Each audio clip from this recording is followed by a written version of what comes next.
എന്താ കാവേരി? നമ്മുടെ റൂമിന് ശ്രീകുട്ടിക്ക് ഒരു പെൻഡ്രൈവ് കിട്ടി. ചതിച്ചു ദൈവമേ. അതിന് സഞ്ജുവിന്റെ അമ്മുവിന്റെ വിവാഹ ഫോട്ടോസാ.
ലച്ചു വന്ന് സമാധാനമായിട്ട് നിൽക്ക്.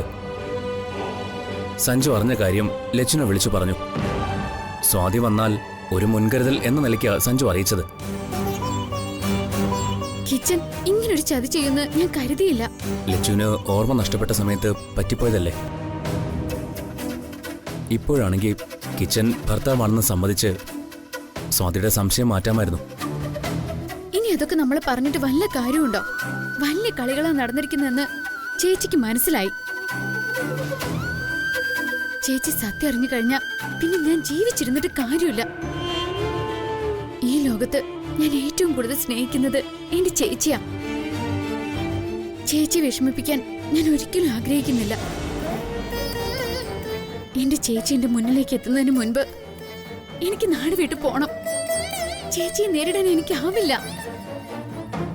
ലച്ചുവിന്റെ മാനസികാവസ്ഥ എനിക്ക് മനസ്സിലാവുന്നുണ്ട്. എവിടെയെങ്കിലും ഒരു ജോലി കണ്ടെത്തി ലച്ചു സ്വാതിയിൽ നിന്ന് അകന്നു നിൽക്കുന്നതാണ് നല്ലത്. ഞാൻ അതിനുള്ള ശ്രമം തുടങ്ങിക്കഴിഞ്ഞു.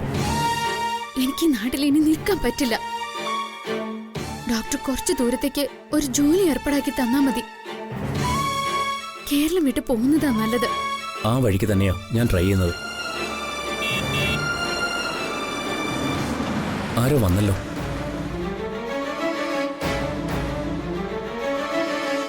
അതാ ദക്ഷയാ.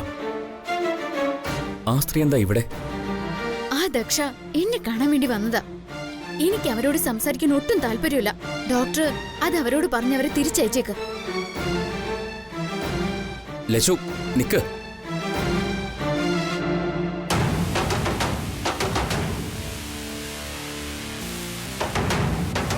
നിങ്ങൾ എന്തിനാ വന്നത്? ലച്ചുവിനെ ഒന്ന് കാണാനാ ഞാൻ വന്നത്. ലച്ചുവിന് നിങ്ങളെ കാണാനോ സംസാരിക്കാനോ താല്പര്യമില്ല. അതെന്നോട് പറഞ്ഞിട്ടാ അവളിപ്പോ പോയത്. അവൾ അങ്ങനെ പറയില്ലെന്ന് എനിക്കറിയാം. പിന്നെ എന്തിനാ നിങ്ങളെ കണ്ടിട്ട് അവള് പോയത്? ഞാൻ വന്നെങ്കിൽ അവളെ കണ്ടിട്ടേ പോവൂ.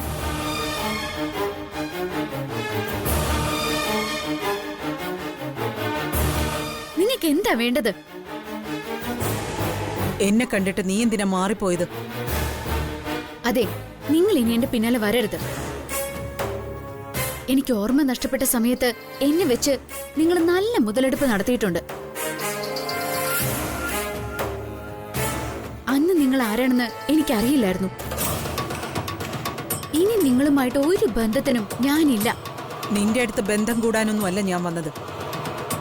എനിക്ക് ഒറ്റ ഡിമാൻഡേ ഉള്ളൂ, അത് നീ പാലിക്കണം. അവളോട് ഡിമാൻഡ് വെക്കാൻ നിങ്ങൾ ആരാ?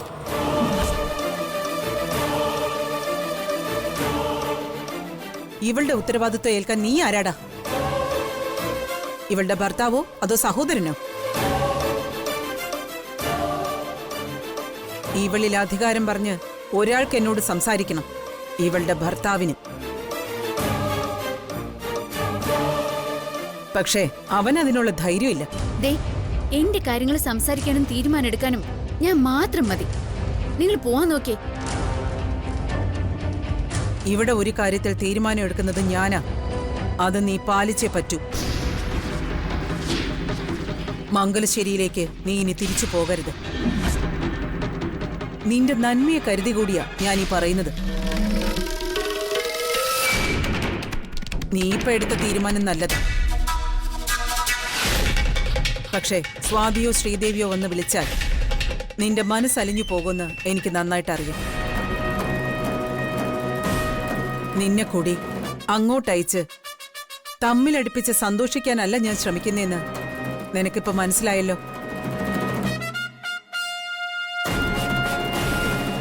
നീ തിരിച്ചു പോകാൻ ആലോചിച്ചെന്ന് ഞാൻ അറിഞ്ഞാൽ നിന്റെ കഴുത്തിലെ ഈ താലി സഞ്ജുവിൻ്റെതാണെന്ന സത്യം സ്വാതി അറിയും.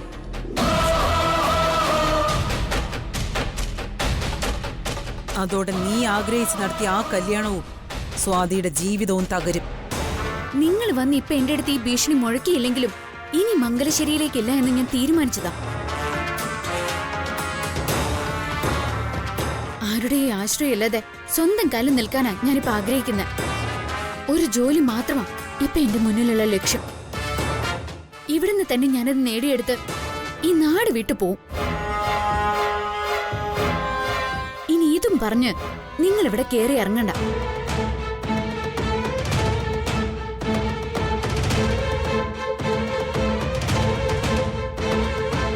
അവള് പറഞ്ഞത് കേട്ടല്ലോ. ഇനി ലച്ചുവിന്റെ പേരും പറഞ്ഞ് നിങ്ങൾ ഈ മനയിൽ കാല് കുത്തരുത്. ആ പാവം പെണ്ണ് മനസമാധാനത്തോടെ ജീവിച്ചോട്ടെ. നിങ്ങൾ ഇപ്പൊ ഇവിടുന്ന് പോണം.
സഞ്ജു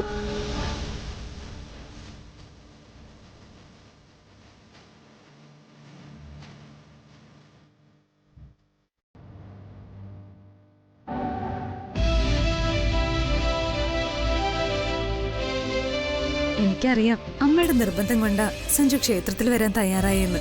അത് മാത്രമല്ല, എനിക്കും തോന്നി കുടുംബദേവതയെ ഒന്ന് കണ്ട് പ്രാർത്ഥിക്കണമെന്ന്. എന്നിട്ടാണോ ചന്ദനം തൊടാതെ പോകുന്നത്?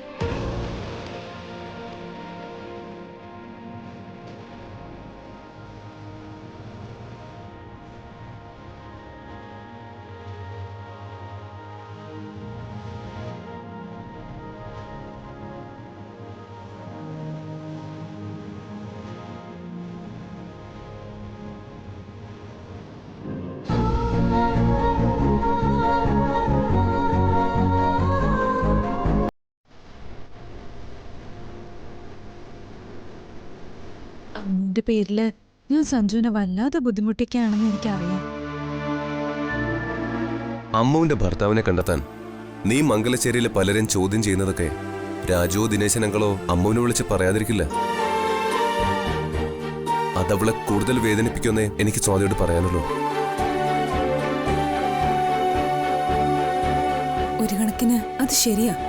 ഇതൊക്കെ അറിഞ്ഞ അവള് മംഗലശ്ശേരിയിലേക്ക് മടങ്ങി വരാൻ തയ്യാറായില്ലെന്ന് വരും. അങ്ങനൊരു അപകടം സഞ്ജു പറഞ്ഞപ്പോഴാണ് ഞാൻ ഓർത്തെ. അതിലെന്താ സംശയം? അവള് തിരിച്ചു വരുന്നത് വരെ ഞാൻ ഈ അന്വേഷണം നിർത്തി വെക്കോ. സഞ്ജു വാ, നമുക്ക് പോവാം.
എന്റെ കുട്ടിയെ മോൻ രക്ഷിക്കണം. എന്റെ മോളെ രക്ഷിക്കാൻ മോനെ ദൈവം അയച്ചതാ.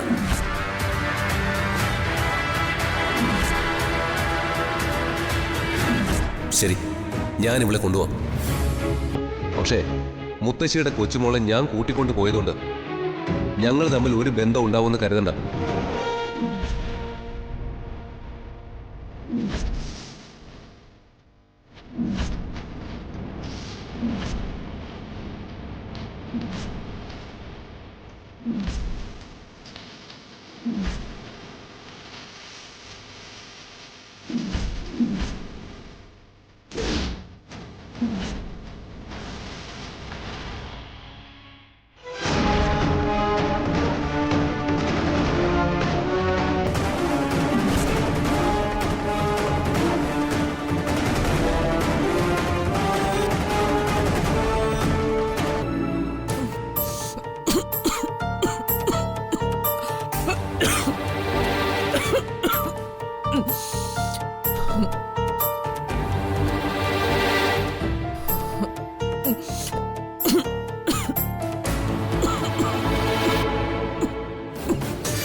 അമ്മേ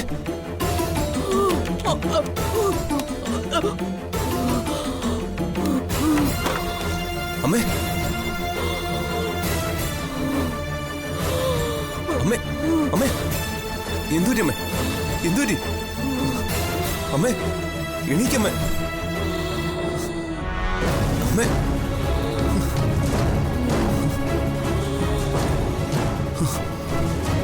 അങ്കിളേ സ്വാതി ഒന്ന് വന്നേ അമ്മേ അമ്മേ കണ്ണുറക്കമ്മേ അമ്മേ അമ്മേ അമ്മ കണ്ണുറക്കമ്മേ സ്വാതി അവിടെ അമ്മേ അമ്മ എണീക്കമ്മേ അമ്മേ മോളെ എന്താ പറ്റിയേ? വാടാ. അയ്യോ ശ്രീദേവി എടുത്തി. ശ്രീദേവി മുത്തശ്ശി ശ്രീദേവി ശ്രീദേവിക്ക് ആ പഴയ അസുഖം വീണ്ടും വന്നതാ. എത്രയും വേഗം ഹോസ്പിറ്റലിൽ എത്തിക്കാൻ നോക്കും.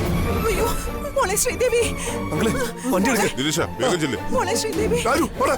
മോളെ പിടിക്കേ ശ്രീദേവി അയ്യോ ഹോസ്പിറ്റലിൽ കൊണ്ടുപോകാൻ നോക്ക് മോളെ പതുക്കെ മോളെ മോളെ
ഏത് സമയത്തും നമ്മൾ പ്രിപ്പയർഡ് ആയിരിക്കണം. ഒരു ഓപ്പറേഷൻ വേണ്ടി വരും. അതുകൊണ്ട് എല്ലാവരും കെയർഫുൾ ആയിരിക്കണം. മനസ്സിലായല്ലോ? ഓക്കെ ശരി ഡോക്ടർ.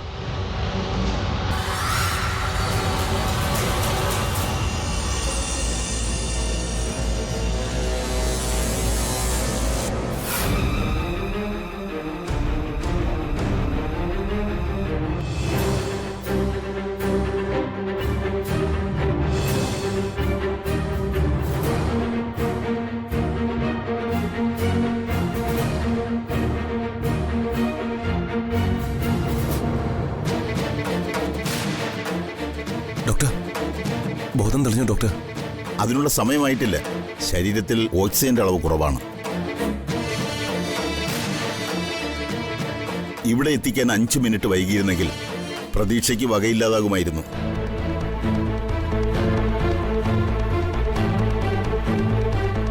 ആ സമയത്ത് പേഷ്യന്റിന്റെ കൂടെ റൂമിൽ ആരുമില്ലായിരുന്നു. ഇല്ലായിരുന്നു. എന്തായാലും ആ സമയത്ത് ഇവിടെ എത്തിക്കാൻ കഴിഞ്ഞത് ദൈവാധീനം. കുറെ കാലമായി വരാതിരുന്ന അസുഖമാണ് ശ്രീദേവിക്ക് വീണ്ടും വന്നിരിക്കുന്നത്. അല്ല, പെട്ടെന്നെന്താ ഇങ്ങനെ സംഭവിക്കാൻ കാരണം? നല്ല പരിചരണത്തിലൂടെയും കൃത്യസമയത്ത് മെഡിസിൻ കഴിച്ചിട്ടുമാണ് ശ്രീദേവിക്ക് രോഗം വിട്ടുമാറിയത്. അത് അമ്മയുടെ കാര്യങ്ങൾ നോക്കിക്കൊണ്ടിരുന്ന ഒരു കുട്ടിയുണ്ടായിരുന്നു.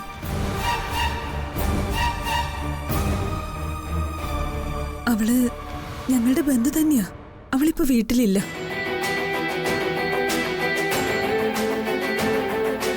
അത് തന്നെ കാരണം. മാനസികമായി ഒറ്റപ്പെട്ടു എന്ന തോന്നൽ വന്നിട്ടുണ്ടാവും. അവരെ നിങ്ങൾ മാറ്റിക്കൊണ്ടുവരാൻ ശ്രമിക്കണം. ശരി ഡോക്ടർ. ബോധം തെളിഞ്ഞാൽ വിവരം അറിയിക്കണം. പേടിക്കാൻ മാത്രമൊന്നുമില്ല. Thank you doctor. ഓക്കെ.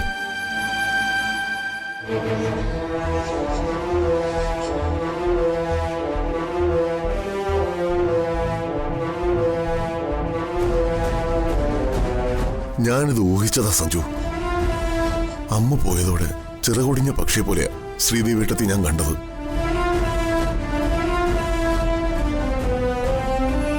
മനസ്സ് വേദനിപ്പിച്ച് തന്നെ അസുഖം വരുത്തി വെച്ചത്. നമുക്ക് അനുഭവമുള്ള കാര്യമില്ലേ അത്? അമ്മ വിഷമിക്കുമെന്നല്ലാതെ അവള് വരുമെന്ന് എനിക്ക് തോന്നില്ല സഞ്ജു.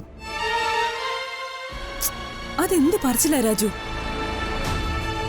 അമ്മയ്ക്ക് അവള് സ്വന്തം മോള് പോലെയാ. അവളെ എത്രയും വേഗം കൂട്ടിക്കൊണ്ട് വന്നേ പറ്റൂ.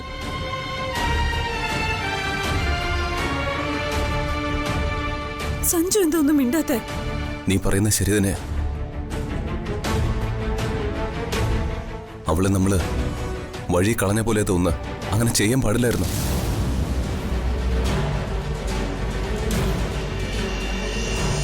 അമ്മയുടെ അവസ്ഥ അറിഞ്ഞ എന്തായാലും അവള് വരും.